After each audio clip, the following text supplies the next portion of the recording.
मस्ताननाका येथील टाकवहाड जिल्हा परिषद प्राथमिक शाळेतर्फे 8 मार्च हा आंतरराष्ट्रीय जागतिक महिला दिवस आज उत्साहात साजरा करण्यात आला।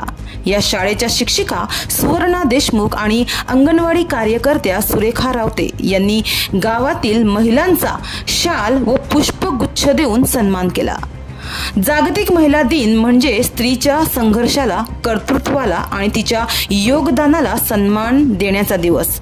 तर हाच उद्देश समोर ठेवून या दिनाचे महत्त्व लक्षात घेता समाजाची खरी ताकद असलेल्या महिलांचा सन्मान यावेळी करण्यात आला आणि उपस्थित महिलांना महिला दिनाच्या शुभेच्छाही देण्यात आल्या। गावातीलच समाज मंदिरात शिक्षिका सुवर्णा देशमुख आणि अंगणवाडी कार्यकर्त्या सुरेखा रावते यांनी महिलांच्या सन्मानार्थ हा एक छोटासा कार्यक्रम आयोजित केला होता।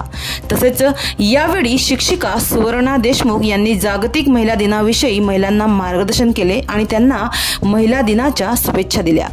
तसेच यावेळी त्यांनी महिलांना आवाहनही केलं आहे। पाहूयात।